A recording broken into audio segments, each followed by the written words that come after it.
as well as returning to X Factor, Dermot O'Leary has also been kept busy making sweet music during the Saturday sessions on Radio 2. Well, he's not making it. Other people are. I'm in a world of trouble already. Enjoying it. You're listening to it.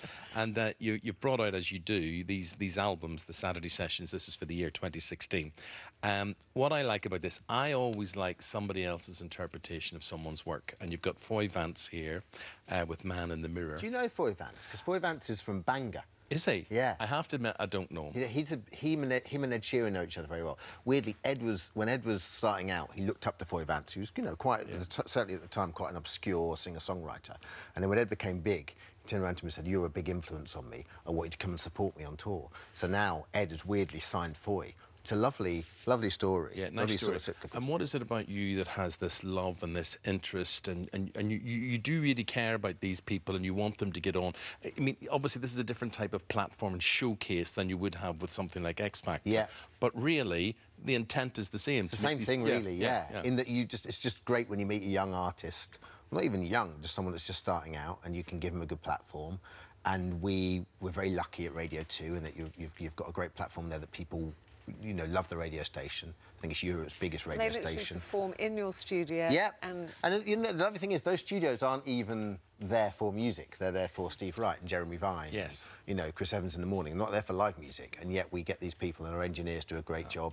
But what's interesting about you is that you have matured and you have championed in many ways music like this in a way that someone like John Peel used to do. Do you feel you've become I'd be very hesitant to... I know, but you have, Dermot. I mean, you've started people up on there who have gone on to be really successful. I always get really worried not worried, but I always quite reticent when you say at the end of the day, you just play a CD, but it's nice to give someone a leg up and music, start. you say that, and you're being very modest, but it's music that you've listened to and then go, that's interesting, I like that, have a listen to this. It's like sharing it with us, saying, you might not have heard of these guys or and this the backstory.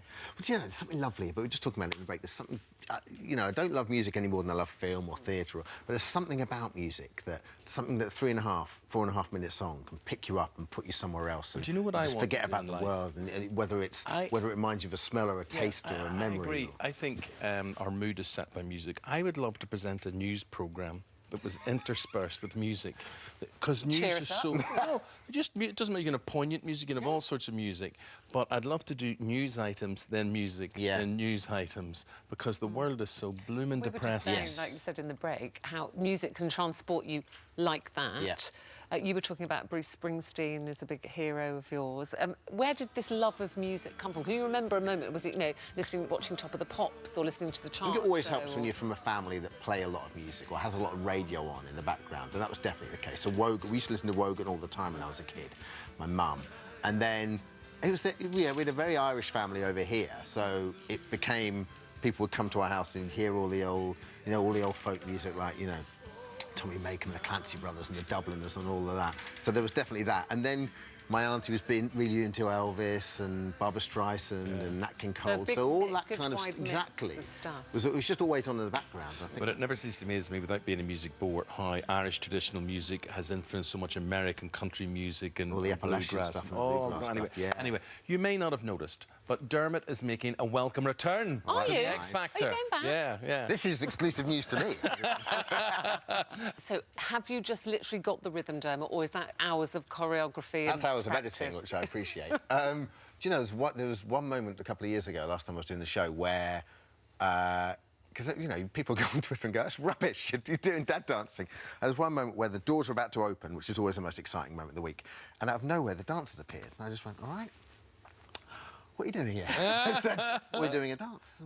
But no one's told me, and they just went, oh, just follow us, it'll be all right. Wiggle around a bit. So that's why then people go on Twitter saying it's rubbish. I was like, yeah, of course it's rubbish. I didn't even know I was doing it. So have you now you know that this happens and people are looking forward to it, have you got a big number for the first night? Not yet. No. I'll speak to my choreographer and we'll work something I think you've got out. to We've got to do a few. You've got to now, we're expecting it. With the tongue firmly in his cheek.